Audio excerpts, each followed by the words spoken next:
When I was young, I only ever read in the library, so my mom never caught me.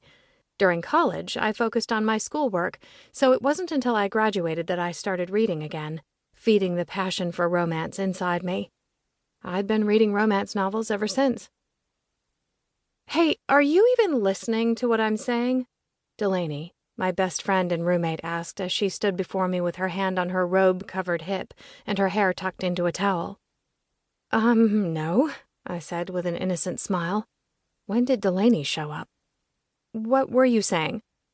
Rolling her eyes, Delaney asked, Have you started writing your romance novel again? The way Delaney said romance novel in her haughty voice was a little frustrating. I'd known Henry and Delaney since freshman orientation in college, where we found out we were all majoring in English. For those 4 years, we had the same classes, same schedules, and same housing.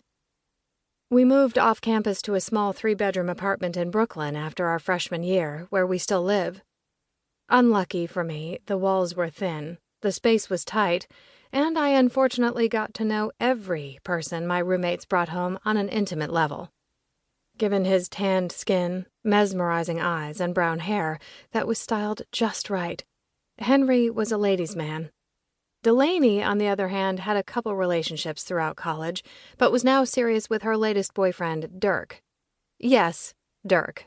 Hideous name, especially when screamed from the top of Delaney's lungs as her headboard slammed against my wall. Now graduated, we still lived together but had gone our separate ways job-wise. Henry earned a job with one of the top marketing firms, Bentley Marketing, editing ads, and Delaney worked as a freelance writer for Cosmopolitan. She wrote articles about anything from haircuts for the summer to how to maximize your orgasm count in a night. I had that article saved in my notebook, as research. Me, well, I hadn't been as lucky as my 2 friends, and unfortunately landed a job at Friendly Felines, where I wrote about the new and upcoming clumping formulas in cat litter. Our offices were located in Manhattan, but in the smallest of buildings, where my boss insisted on having a gaggle of unneutered and randy cats who seemed to be in heat every day.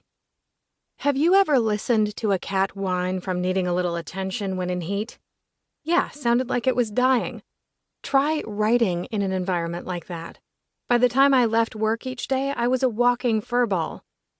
To keep myself from ending up as a crazy cat lady who didn't mind when she ate 30% cat hair with each meal, I decided to write a romance novel. I'm the girl who lived in fantasies where love always prevailed, and a hero waited around the corner to swoop in on his white horse to save you. Given my love for love, and my ability to get lost in my writing, I didn't think it would be so hard to write my first romance. It was my favorite genre. But I forgot about the one tiny speed bump in that plan. I was a virgin. At 23. Never deflowered. Always wondered about the act of coitus. Answering Delaney's question, I said, Yes, I've started writing it again. I felt it was time to revisit Fabio and Mayberry. Please tell me you did not actually name your character Fabio, Henry chastised with a snort as he pulled 3 beers from the fridge. What's wrong with Fabio? I asked, slightly offended. I will have you know that Fabio was a well-to-do name in the 80s and 90s for the romance genre. He's the king of all romance. You can't go wrong with a name like that. Rosie, you know I love you, but I think you need to get your head out of your books for a few hours and realize we're not living in the 80s and 90s anymore. We're living in an age of Christian Grey and Jet Colby, dominant men with kinky sides. Stop reading that heaving bosom shit and get your head in the here and now, Delaney said. There is nothing wrong with a heaving bosom, I said, recalling what I had just been writing.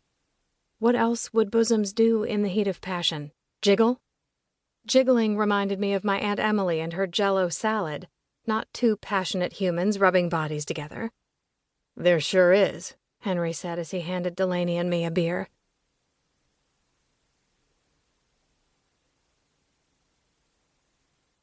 To keep listening to this audiobook, I've left you a link in the description so you can do it, at no cost thanks to Audible's 30-day free trial.